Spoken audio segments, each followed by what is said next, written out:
Hello tout le monde! 10 minutes pour Jésus.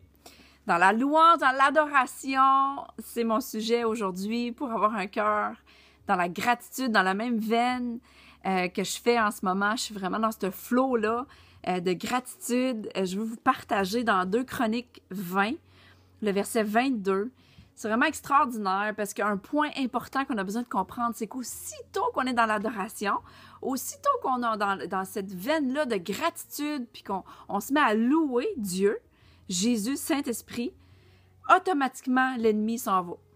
La parole de Dieu est claire là-dessus, que l'ennemi vient dans une façon et qu'il s'en retourne dans 7 autres chemins. C'est comme il s'en va.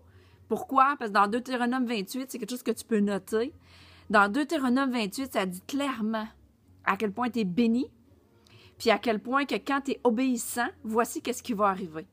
Justement, l'ennemi va arriver dans un chemin, mais il va être obligé de fuir dans 7 autres chemins.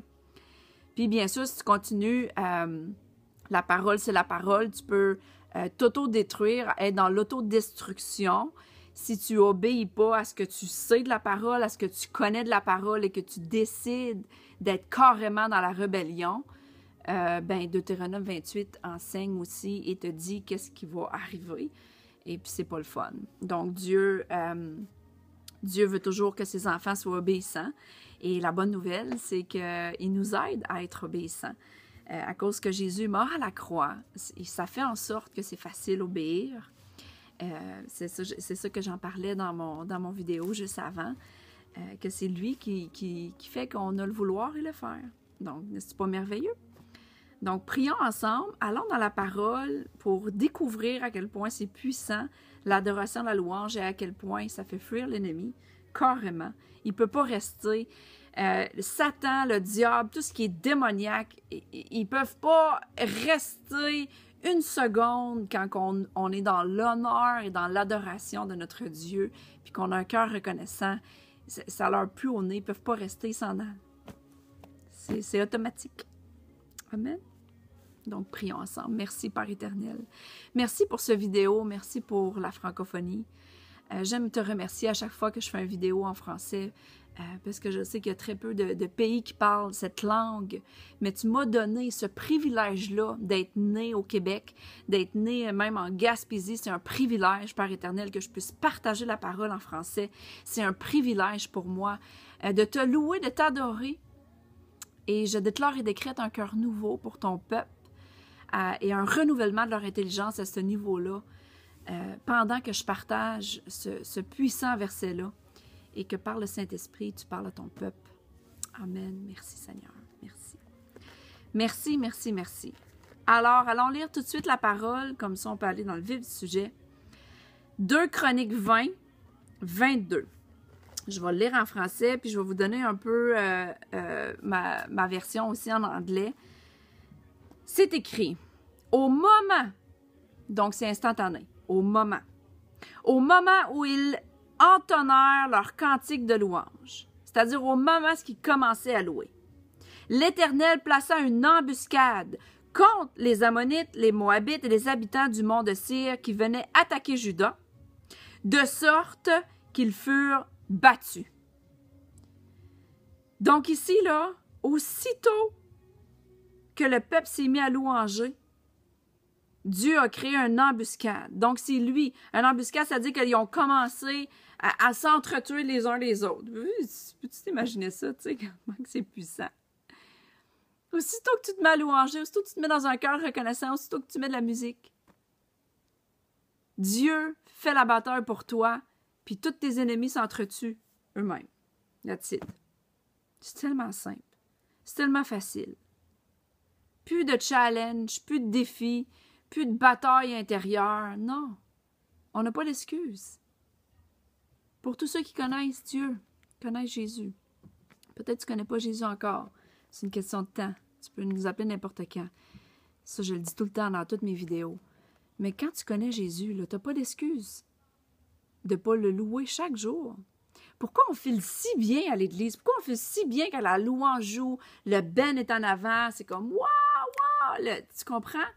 Cet esprit-là de gratitude, de louange, tabarouette qu'on file bien. Mais qu'est-ce qu'on fait le reste de la semaine? On n'a pas d'excuses. On doit louer Dieu tout le temps. Surtout dans le monde dans lequel on vit aujourd'hui avec toute la technologie. T'aimes le rock? Tu peux trouver de la louange et de l'adoration à rock and roll. T'aimes le beat, le disco, le techno. Des fois, je suis au gym, je mets mes écouteurs, puis je mets du gros techno chrétien. Puis là, je fais mon heure au gym, tu comprends? On n'a pas l'excuse de ne pas le louer. Toutes les sortes de musique sont là, tous les styles de musique sont là. Puis la vérité, c'est que ça fait fuir le diable. Parce qu'en vérité, là, il est comme un lion. La parole de Dieu dit qu'il est comme un lion.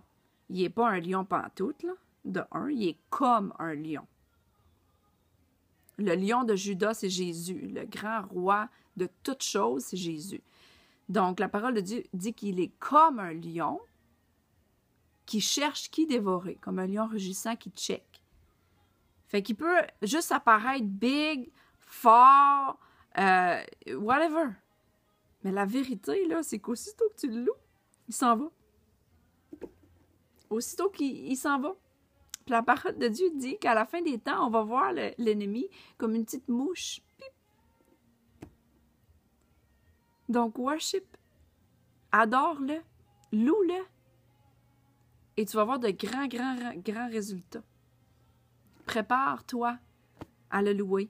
Puis si c'est quelque chose que tu n'es pas habitué puis que tu ne sais pas pourquoi y dire merci, ben va sur Google, tape verset, bonté de l'Éternel, verset, à quel point Jésus est bon. Tu peux taper n'importe quoi puis te mettre à lire les versets puis dire merci Seigneur, te mettre de la musique puis aller déclarer puis lire les versets. Il y a tellement de façons pour avoir un cœur reconnaissant puis s'assurer que l'ennemi reste sous nos pieds. Parce qu'il n'y a aucune bataille qu'on fait au-dessus de nos têtes. Tout est sous nos pieds, gang. C'est tellement important de comprendre ça. Je vous aime tellement. La louange, c'est tellement important. Chaque jour, se nourrir dans la parole, chaque jour se nourrir dans la louange, ça nous protège et ça nous garde dans un cœur reconnaissant. Et surtout, ça garde l'ennemi à sa place. Ça garde la chair à sa place. Parce que pour que l'ennemi ait de la place, il faut d'abord que tu ouvres toi-même à regarder à ton nombril, à être dans ta chair. Puis là, ça vient inviter toutes les autres parce que Satan, c'était son rôle, hein, au début de la création. Moi. Si tu lis là, dans le livre des Genèses, là, comment il a été kické out là, du royaume, là, c'est parce que c'était le plus beau, c'était le plus grand, c'était le plus respecté de tous, les anges. Il était le plus grand adorateur dans la louange, justement. Puis à un moment donné, l'orgueil est rentré dans son cœur, puis il s'est dit, moi, je veux être le plus grand. Moi, je voudrais prendre la place de Dieu. Moi, je voudrais faire comme lui. Moi, je voudrais prendre sa place. Dans la minute, tu as le focus sur toi-même, tu invites tout le domaine démoniaque à flower dans ton environnement, malheureusement. C'est pour ça qu'il faut se réaligner, puis que c'est facile, parce que la repentance, le réalignement, c'est tout le temps. Il n'y a pas de condamnation, il n'y a pas de honte. On se réaligne, puis on continue. Amen. Donc, il faut éviter le moi, et focuser sur le lui, Jésus, Dieu, le Saint-Esprit, et le louer en esprit et en vérité. Amen. Merci Seigneur. Alors, je relâche la pureté, la sainteté sur cette vidéo. Je relâche un cœur nouveau. Je relâche un cœur d'adoration. Puis je sais que sa parole ne retourne jamais vide. Donc, ça va porter fruit. Tenez-vous prêts à être bénis. Amen. Je vous aime. Bye.